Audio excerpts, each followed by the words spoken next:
मुझे स्कूल जाने में डर लगता है, कहीं मैं किडनैप ना हो जाऊं। मैं बस में ट्रैवल करते समय अपने साथ चिली पाउडर रखती हूँ जिससे मैं अपना बचाव कर सकूँ। मुझे अपने आसपास का एरिया सुरक्षित नहीं लगता।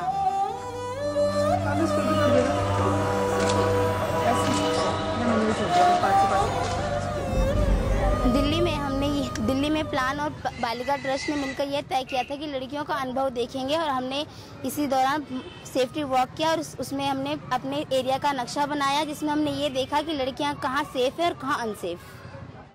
The problem seems so big that you can't deal with it, and the moment you begin to define it, you can begin to address it.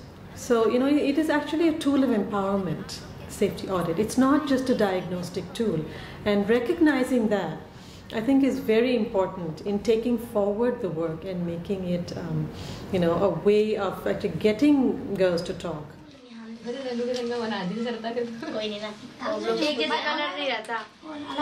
Safety walk के दौरान हमने ये देखा था कि हमें कौन कौन सी जगह अनसेफ है, जैसे कि पब्लिक टॉयलेट, स्कूल जाने का रास्ता, park, market and bus stop.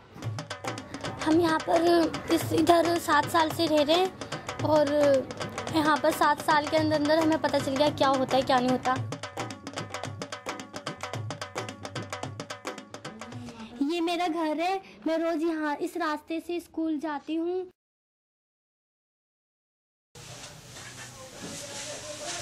मैं 15 साल की हूँ, मेरी परीक्षा अगले हफ्ते है। मुझे सिर्फ 10 मिनट लगते हैं स्कूल जाने में।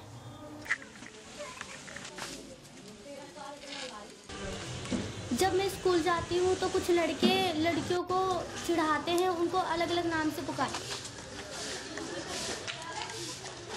यहाँ पर मेरे पिताजी खड़े होते हैं क्योंकि उन्हें मेरी बहुत चिंता होती है, और जब मेरी स्कूल की छुट्टी हो जाती है तो मैं फिर घर जाती हूँ और मेरे स्कूल के लिए भी स्कूल की जब छुट्टी होती है तो मेरे पापा तो भी खड़े रहते हैं।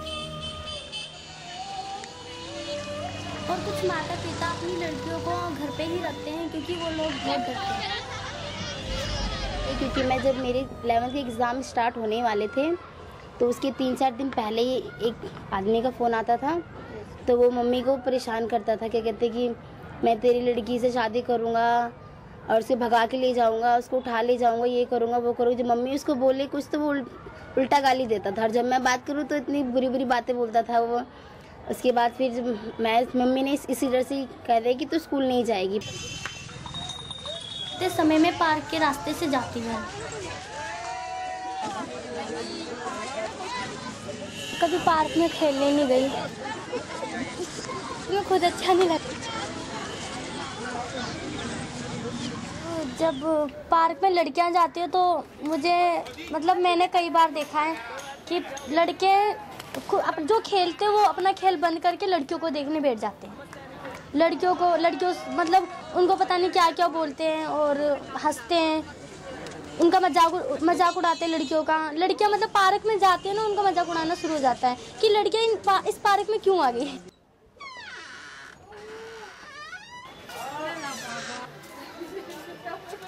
और जो दूसरा असुरक्षित स्थान है वो सुलभ शौचालय है। हमारी गली में कम से कम 300 या 250 लोग हैं जो एक पास के शौचालय में जाते हैं। वो एक अंकल तो वहाँ पर भी नहीं जा सकते और वो वहीं तो रहेंगे। और वो लड़कियाँ जाती हैं, लड़कियाँ आती हैं, वो कोई आदमी भी बैठा रहता है गर्ल्स के शौचालय में, तो लड़कियों को पता नहीं चलता, पता नहीं क्या क्या दुर्घटना हो जाती है। जब हम सर्वे करने के लिए निकले तो वो हमसे एक लड़की मिली, उसने अपनी एक कहानी टॉयलेट की बताई।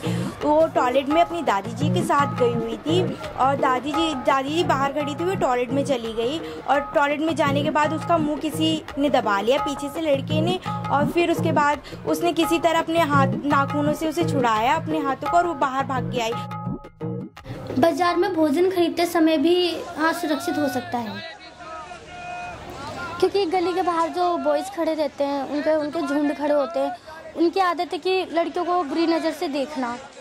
तो वो उनका कोई फ़र्क नहीं पड़ता है कुछ भी हो। और जब लड़कियां जो जाते हैं कभी सीटियां बजाते हैं, कभी कहते हैं क्या माल जा रही है।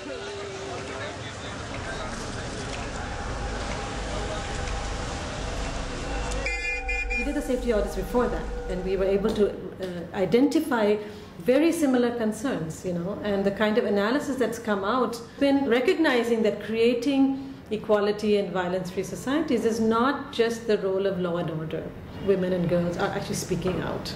I'm seeing it a lot. They are not taking the violence lying down. अपने जीवन में सीखे या नहीं सीखे, लेकिन कराटे ज़रूर सिखानी चाहिए। खाओ खाओ खाओ खाओ खाओ खाओ खाओ। वैसे जी अगर कोई लड़की कराटे ना सीखे हो तो उनको एक अपनी सेफ्टी के लिए तो सेफ्टी पिन और लाल मिर्च तो ज़रूर रखना चाहिए। कुछ लड़कियां बस में जाते समय भी असुरक्षित महसूस करती हैं। कभी कभार कंप्यूटर के लिए मैं अपनी सहेलियों के साथ बस में जाती हूँ। एक बार मतलब बहुत एजिड अंकल थे, तो जो मतलब पी रखी थी उन्होंने, तो वो पीछे ही खड़े हुए थे। मैंने एक बार बोला अंकल आप ढंग से खड़े हो जाओ, तो फिर उन्होंने फिर खड़े हो गए, सही खड़े हो गए। फिर थोड़ी देर बाद फिर से वैसे मतलब करने लगे। फिर मैंने क्या करा, सेफ्टी पिन निकाली। मैं हमेशा सेफ्टी पिन इससे रखती हूँ, ये सेफ्टी पिन निकाली और मैंने उसको छुपा दी। So the next step in this is to move it now. We've identified the problem, we've done the diagnosis. We know that there are a group of young women and young men who are willing to take this forward, who are empowered enough, who understand enough. Now plan needs to work with those groups and more. I mean really that's just a beginning and an entry point to begin to center stage the issues of adolescent girls. जब लड़कियां अपने आप को सुरक्षित समझती है तो वो बाहर निकलती है। अब कि हम कब तक डर के रह सकते हैं, ये जितना हमें डराएंगे हम उतना ही इनसे डरते रहेंगे। अगर हम आगे नहीं बढ़ेंगे तो ये हमेशा हम पीछे रह जाएंगे।